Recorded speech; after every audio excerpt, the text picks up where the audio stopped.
Hey everybody, Christian here. So this is a pre-recorded podcast, and then this little section right here is also pre-recorded. So last week when I uploaded the podcast, a few big news items dropped, and I wouldn't feel right if I just let these news items sit for a week. Although one of them would probably be helpful, but I didn't want to leave these news items out, so instead I'm doing this pre-recorded section to put into a already pre-recorded podcast. So first up, the Justice League will have a Green Lantern Corp appearance. So the Justice League is, I believe, finished filming in London. I don't know if it's completely finished filming, but the character of Green Lantern may not appear in the actual scene itself. The Wrap reports that it is a quote key sequence. But other than that, they don't know too much about the scene itself. But a Green Lantern Corps member will appear in the movie. Again, there's no word yet on whether it will be one of the human Green Lanterns that we know so well, like Hal Jordan, and John Stewart. But I highly doubt, although I wouldn't put it past Zack Snyder to actually do that. So a Green Lantern member will appear in Justice League. We just don't know who it is. There was a rumor that one of the Green Lantern human characters could appear at the end of Justice League to set up a bigger role in Justice League 2, but there's no word yet on whether that is actually the case. And if you're not familiar with the Green Lantern Corps, it's essentially pretty much a galaxy police, and they're filled with like over 1,000 members of like different alien species. And over the years, they've, bought in humans to join them. So we don't know too much yet. We'll find out next year when Justice League comes out on November 17th. Green Lantern will have their own movie, Green Lantern Corps, on July 24th, 2020. So that's a bit of a long ways away, but it's there. David Leitch, I think that's how he pronounces his name, will direct Deadpool 2. A few weeks ago, a short list came out of directors who would potentially take over Tim Miller's director's chair on Deadpool 2, and it looks like David Leitch is, I think I said his name differently there, David Leitch, let's go with that one, has taken the chair. Now, Leitch has actually worked on a lot of films in Hollywood for many years. Co-directed John Wick, and he's directed a graphic novel adaptation film called The Coldest City. That's set to come out next year with Charlize Theron, James McAvoy, and John Goodman. And it looks like Deadpool 2 will be his next project. Like I said, he's worked on multiple projects as a stuntman, as a second unit director, as an action stunt slash stunt choreographer. And he's been a part of a lot of big films like Blade, Fight Club. He's actually worked as Brad Pitt's stunt double for a lot of Brad Pitt's films, including Fight Club. He's done Buffy the Vampire TV show, Daredevil, the Matrix films, 300, the Wolverine, even Captain America Civil War, and a lot more films. So he's very capable of taking over the director's chair. And if you saw the action in John Wick, he also choreographed the action there. So Deadpool 2 is in very good hands if they go that route. The new Mortal Kombat film is in talks with a new director. The Mortal Kombat film has been pretty quiet as of late. The last kind of real big news we heard was that James Wan had stepped in as a producer, but now the Mortal Kombat film is in talks with the commercials director in Simon McQuad. I think that's how you pronounce his last name. Let's just go with McQuad. I don't know. I don't. You guys know I'm bad with some weird last names. But anyway, they have a director in talks.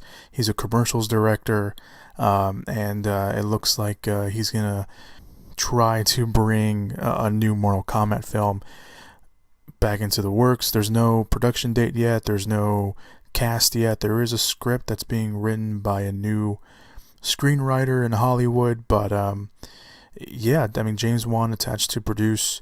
If I had more time. And as you can probably tell from the sound of my voice, I'm recording this pretty late. But I'm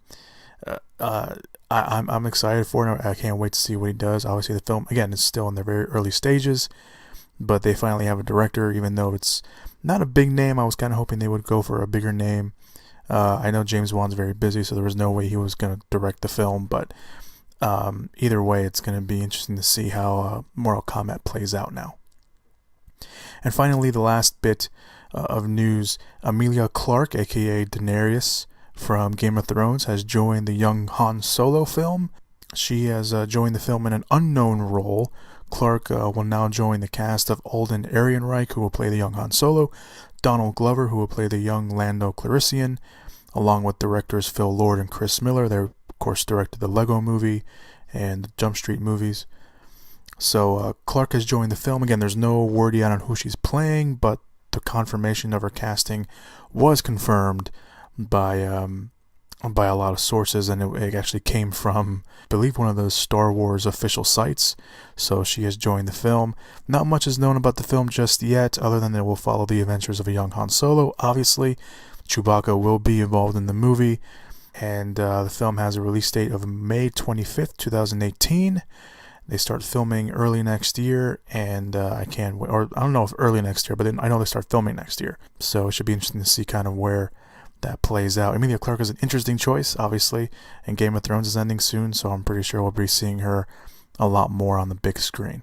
Alright, so that was all the news items that came out after I uploaded the podcast. I wouldn't feel right. These are some pretty big news items in my mind, so I didn't want to kind of leave these news items out of the news cycle here on the podcast. So yeah. So thank you guys so much for listening to this pre-recorded section of a already pre-recorded podcast. So let's get to the podcast that is filled with questions and of course movie releases. So onward.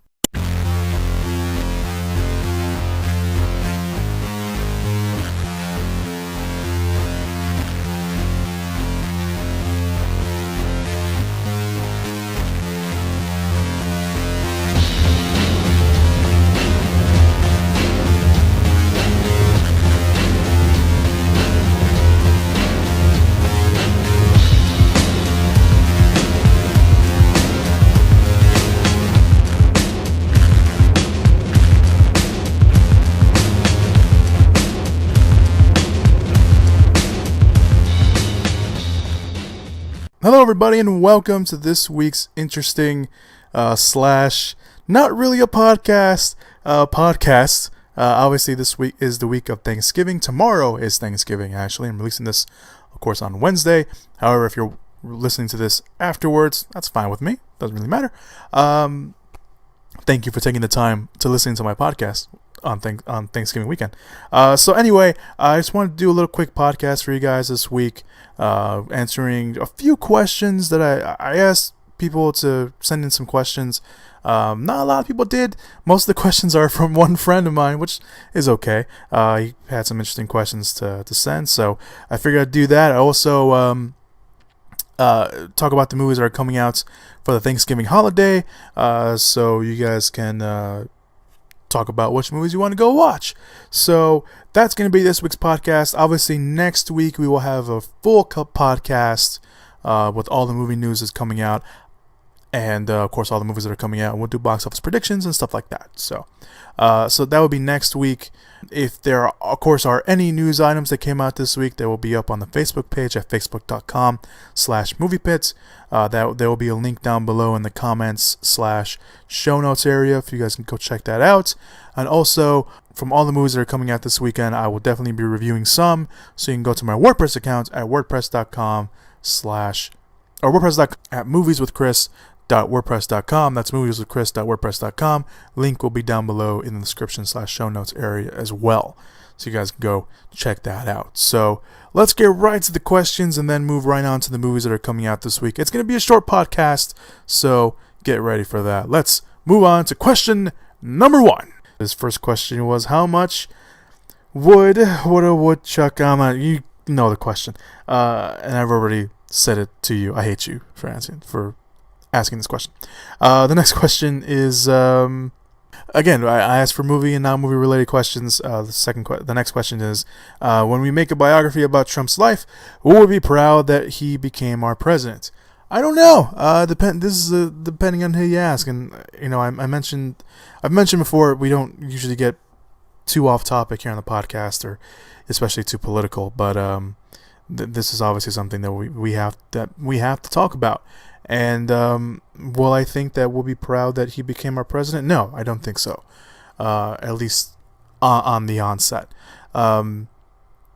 I think that he has to work. I mean, he could be wrong, but I think he has to work tremendously to negate and tone down and just I can't even think of the word. He just has to really work really hard on all the hate that he spewed and all the hate from his supporters. He has to work really hard on taking that away. Or not taking it away, because you can't take it away. You can't take away what he said. But toning it down and just making sure that, he's just not being like, oh, well, I won the presidency and that's it. I'm not going to do on everything I promised and I'm going to deport everyone that I said I was going to deport. Although he's kind of toned down on that a little bit. But I don't know. I think that he has a very steep uphill battle to do so, and in the long run, I can't really say just yet, because obviously he hasn't been sworn in yet. But I don't know if he'll be proud. It definitely is a history-making presidency, to say the least. But I don't know. Time will tell. His next little fun question: is it true you are an advocate for Rotten Tomatoes as the final word of quality of a movie? Yes, I am. Let's move on. No, I don't know. I mean, I think I've mentioned this briefly on the podcast before. I'm not a huge fan of Rotten Tomatoes. I can appreciate what Rotten Tomatoes does, and if you want to listen to the Rotten Tomatoes score, then fine. Sometimes they're right. Sometimes they are dead right, and sometimes they're like, that movie could have used a higher bump. Rotten Tomatoes, they gather, a bunch of reviews from everyone, and they put it into like this system they have, and it just spewts out a number of what essentially the average of what the scores are. I never really got behind Rotten Tomatoes, because there's a lot of movies that are have a high ranking Rotten Tomatoes that I just don't think it should have, and there are some movies that have a rotten score, even though it's very close to being a fresh score. That should get a fresh score. So I'm not a huge fan of Rotten Tomatoes. I'm not a huge fan of reviewers in general, even though I do reviews as a hobby. I tend to enjoy a lot more movies than other people do. I think just because I appreciate the fact that so much work goes into it, but there are things in films that I really enjoy more than other people, because I don't go in there thinking, oh, I'm going to hate this film right away. I go, again, I'm pretty sure I've mentioned this podcast, when I go watch a movie, I go in with an empty slate. I go in and soak up whatever the movie is, depending on how much hype, or it doesn't matter how much hype a film has before going in, especially when it's like a Marvel film, or when it's a movie that's like, there's a front runner for Best Picture at the Oscars. I leave all that at the door and sit down and just soak up the movie for what it is. And even when I hear about a movie that's really, really bad, I go in and be like, hey, can't be that bad, right? And sometimes they're right, and sometimes they're wrong. Yeah, I mean, Rotten Tomatoes, it's good for the people that want to follow it, and I'm not going to say you shouldn't follow it, because again, sometimes they're right. I'm not even on Rotten Tomatoes. I wouldn't mind being on Rotten Tomatoes, but I'm not on Rotten Tomatoes. But as for the whole idea of Rotten Tomatoes, it can work for some people. It doesn't work for me. Here's another fun little question by my friend. When America is great again, will there be more Great American Bagel diners? I hope so. Because Great American Bagel is awesome. Their bagels are awesome, and they're really, really good. And if you don't have Great American Bagel where you're from, you're pretty much missing out. Just putting that out there. His next question is, Return of Young Justice for Season 3 confirmed. As a critic, what do you think of the series, and do you agree with the decision? Of course, Rotten Tomatoes. Of course, Young Justice, if you guys don't know, it's a show that's going to be on Netflix. And it's basically it's Young Justice, follows younger versions of the characters that we all know from the Justice League. I've only seen a few episodes of Young Justice. It's something that I've been wanting to fix for a while. I've only seen like the first 4, maybe 4 or 5 episodes of the first season of Young Justice, and I loved it. So far it's a really great show, and I know it gets better. So I can't really talk about it too much. And it's it's a TV show, so it's obviously not a movie, but of course it doesn't matter. I still like it. But I think it's pretty cool. I think it's great. I think the fans were very vocal about it. I think the idea behind it was like eventually, but I think it was the creator that said, I think it was like a couple months ago, he said, yeah, we're talking to Netflix, or the show's gonna come back maybe.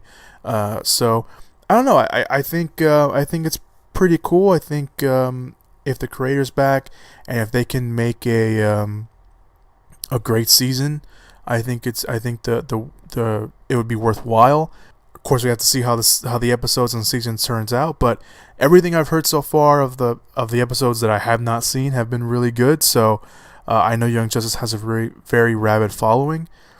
I hopefully will be joining that following soon once I finally watch all the episodes. But I think the decision's pretty cool. I mean, obviously, it's a trend now where things get canceled. They move to another channel, or they move to a streaming site, whether it be Hulu or Yahoo for a while. I know Community did that, or Netflix. So I'm all behind it. I mean, so far, because the episodes I've seen, very impressive.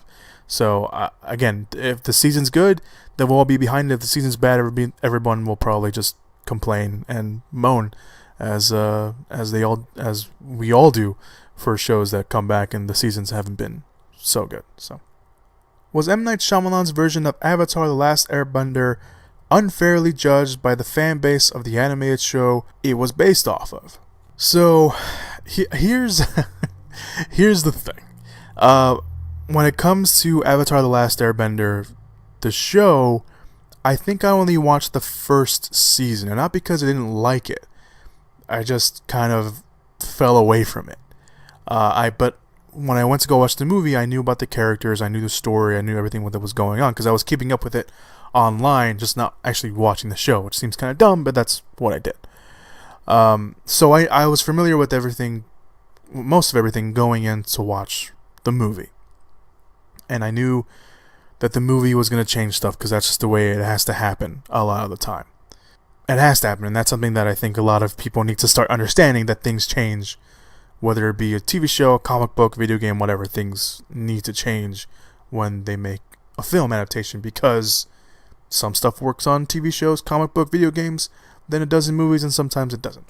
So, when it comes to the movie was not good. Just putting that out there. The movie was not good. It wasn't. So, add on to the fact that the movie was not good, add on to the fact that they changed things from the animated series to the movie, it just pissed off the fans even more. So, wasn't unfairly judged by fans? No, I don't think it was, because the movie was not good at all.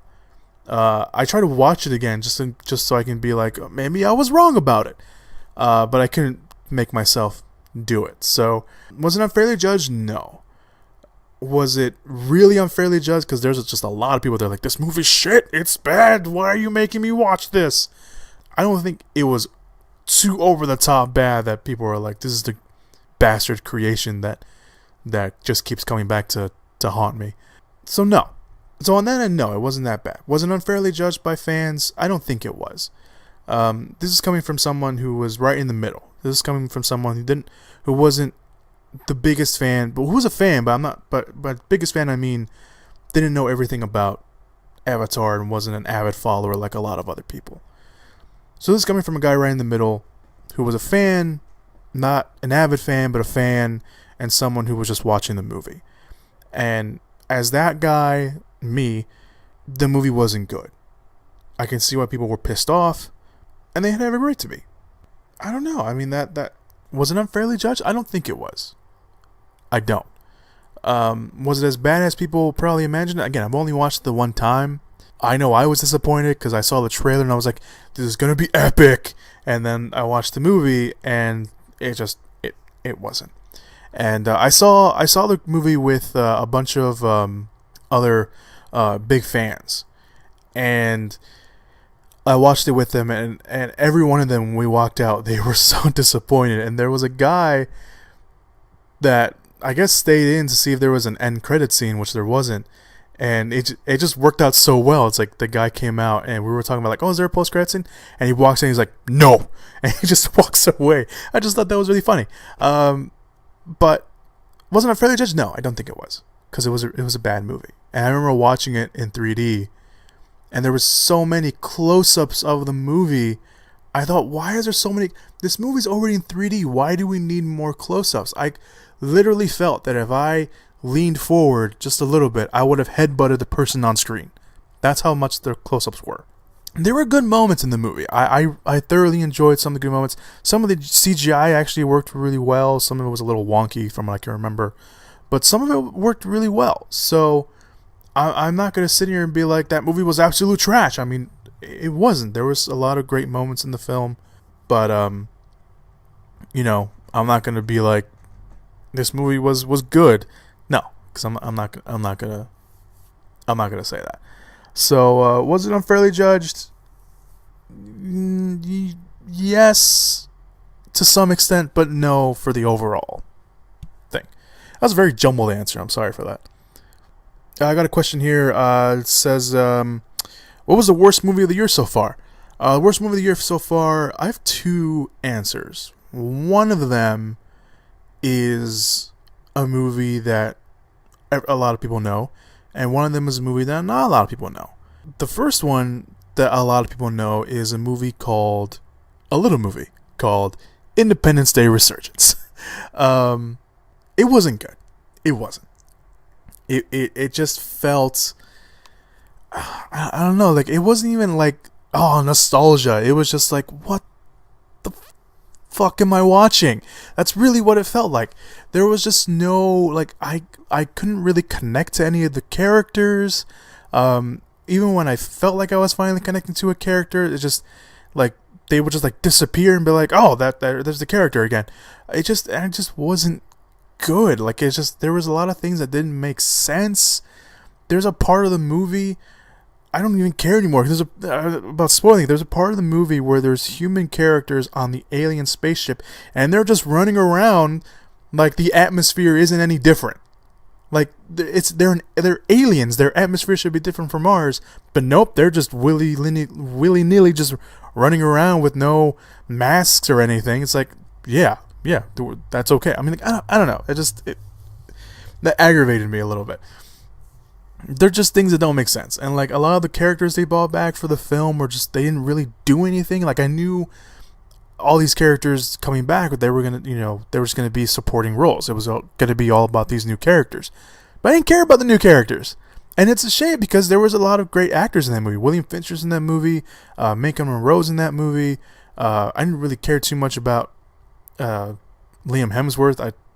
I'm not a fan of his, so I don't know. I didn't like it. I had some fun with it, but it was just as soon as I left the theater, it was like, oh, okay, I'm done. That movie's terrible. That's it. So for me, that so far, that's the worst big movie of the year. A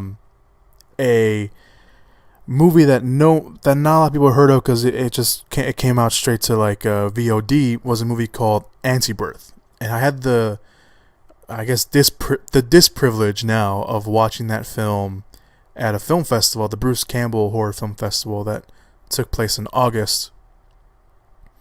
I went to go watch it, and it was part of the film festival. It was the last day, and it wasn't good. It was one of those movies where I was like, I could walk out right now and I would be okay not knowing what happened in that movie. But there was something, I don't know if the movie just numbed me so much where it was like, I'm just gonna sit here and watch it. I just don't care anymore. I don't know. I didn't connect with any of the characters.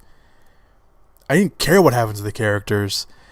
And by the time the movie ends, like the last 5 minutes, it was one of those movies like, seriously, what the fuck am I watching? That's a different what the fuck am I watching than Independence Day Resurgence. What the fuck am I watching? it wasn't good. I didn't connect to any of the characters. I was bored for a lot of the film. The movie doesn't really make sense. I don't know if it's because I was so bored that I stopped paying attention after a while. It just wasn't good. It was one of those movies where like I would not recommend this to someone. Like if like, did you hear about this movie Antiverse? Don't watch it. That's what I would say. Just automatic. Don't do it. It's one of just like those like sci-fi, like dark humor, dark comedy, stoner movie where it wasn't good. I didn't appreciate. It just wasn't. It wasn't. I'm broken. It's breaking me. Don't watch it. So the next question is finally, what movies or movie am I looking forward toward as the year ends? There are quite a few. I mentioned Manchester by the Sea, which is one that I'm really looking forward to. Obviously, I'm one of those guys that watches both big mainstream movies and like the smaller films. So Manchester by the Sea is one I really want to watch. Nocturnal Animals is another one. There's that. I've been hearing nothing but good things about La La Land, so I really want to watch that. And that was directed by the same guy that did Whiplash, and that was really good. So I'm hoping that that turns out really good. And the trailers for La La Land have been really good. I think it was the one where I forgot what the song is called, but it's basically Emma Stone singing the song, and I like when that trailer came out, I just played it over and over again just so I can hear that song because it's just so beautifully sung. So La La Land is one. Obviously, Rogue One, a Star Wars story. I'm looking really forward to that. I got quite a few, so there's a long list.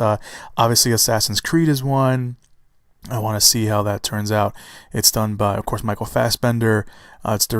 He's reuniting basically with a director that he did Macbeth with, which is Justin Kurzel. I think that's how you say his name, his last name anyway. And that was really good. I really liked Macbeth, and I was a little. I try not to be a little biased because Macbeth is actually one of my favorite Shakespeare plays. I am an English major, after all. Those of you guys don't know, I'm an English major. That was one of my favorite Shakespeare plays. So seeing them pretty much bring that to life on the big screen was really, really cool. And I can't wait to see what they do with Assassin's Creed. I'm liking pretty much the footage that they've been releasing, so I'm interested in seeing that. Passengers is another one, the Chris Pratt, Jennifer Lawrence movie when they're stuck in space, on a spaceship anyway. I'm really kind of interested in seeing how that plays out. And there's a few limited releases coming out. There was a Monster Calls. That was another one. A Monster Calls is getting a limited release this year before it gets a wide release next year. That one looks phenomenal. I don't remember reading the source material, but I remember wanting to read the source material. But the trailers they've been releasing so far they're just great. They're just beautiful to look at. So I can't wait to watch that. And then some of the early buzz on that has been really, really good too. So I can't wait to watch that. And there was one. Was it Live by Night? The Ben Affleck, the new Ben Affleck gangster movie that's coming out. That's coming out on Christmas, I believe, on limited release.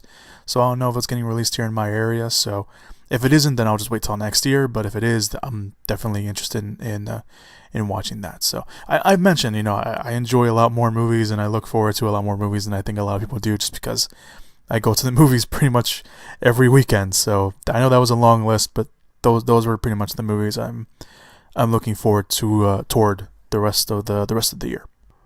All right, so let's get to this week's releases that of course came out today, and of course will come out on Friday, I should say. So let's talk about them. The first one is Rules Don't Apply. It is directed and written by Warren Beatty, who also stars in the film, as an unconventional love story of an inspiring actress played by Lily Collins and her determined driver played by Alden Ehrenreich, and the electric billionaire who they work for, who happens to be Howard Hughes, who Beatty stars as. The film will also star Alec Baldwin, Annette Bening, Matthew Broderick, Haley Bennett, Taissa Farmiga, Oliver Platt, Ed Harris, and Martin Sheen. The movie looks okay. I mean, I saw the first trailer and I wasn't immediately hooked, but it had enough that maybe I will probably want to go watch it. It's just one of those movies that I think is gonna get its fans, but I think for me personally, it's kind of gonna get lost in the shuffle of all the other films that I'm gonna go watch and want to watch. So the second film coming out is Bad Santa 2, fueled by cheap whiskey, greed, and hatred. Willie, once again played by Billy Bob Thornton, teams up once again with his angry little sidekick Marcus, played by Tony Cox, to knock off a Chicago charity on Christmas Eve. The catch is that his mother, Willie's mother, played by Kathy Bates, wants in on the action. The film also stars Christina Hendricks and Brent Kelly. I don't know. I mean, I'm not. I haven't watched Bad Santa in years. I don't know how I'm gonna just get fully invested in this film again. Everything I've seen so far hasn't really made me be like, oh, I need to go watch Bad Santa 2. It just, I'm sure it's gonna be funny. I'm sure there's gonna be great moments in it. But there's just something about the trailers so far that just hasn't really just hooked me in too much. So, I don't know. I'm gonna go watch it, but I don't know. It's just there's something about the trailers just haven't got me really hooked in yet. I don't know. The next film is Allied, directed by Robert Zemeckis and written by Stephen Knight. In 1942, an intelligence officer, played by Brad Pitt, in North Africa encounters a female French resistance fighter, played by Maureen Cotillard, on a deadly mission behind enemy lines. When they reunite in London, their relationship is tested by the pressure of war. The film also stars Jared Harris, Daniel Beats, Simon McBurney, Lizzie Kaplan, and Matthew Good. The film looks pretty good. I'm not gonna lie, the film looks pretty great. You got great actors in Brad Pitt and Marion Cotillard. You got a great director in Robert Zemeckis. You got this period piece. It's just everything about it looks pretty good so far. You got that tension, and maybe Marion Cotillard's character is a spy. Maybe she isn't. We don't know. It doesn't look too bad. I'm really interested in seeing how this film turns out. And finally, the last film coming out is Moana, of course, made by Disney Animation. The young woman who uses her navigating talents to set sail on a fabled island. Joining her on her adventure is a hero, the legendary demigod Maui, voiced by Dwayne "The Rock" Johnson. The voice cast includes newcomer, I'm gonna butcher her name, and I'm not the only one because a lot of people have been butchering her name recently. Aweli, I think that's how you say her name. Cavalho, she is a brand new actress. She's Hawaiian, so it's pretty cool and lines up perfectly with her character. The voice cast also includes her, Alan Tudyk's in there, and Jeremy Clement is also a part of the voice cast. The film looks pretty good. I wasn't really bought in yet to the film until the last trailer that they released. That really kind of bought me in. The animation looks great. Disney is always doing some great new stuff with animation. It looks like the water is going to be like a character in the film as well. So and you got Dwayne "The Rock" Johnson in there. He's playing Maui, which again also very appropriate as well. The film looks great. I can't wait to watch it. I can't wait to see kind of how it turns out. So I can't wait to see. I honestly can't. So how it turns out.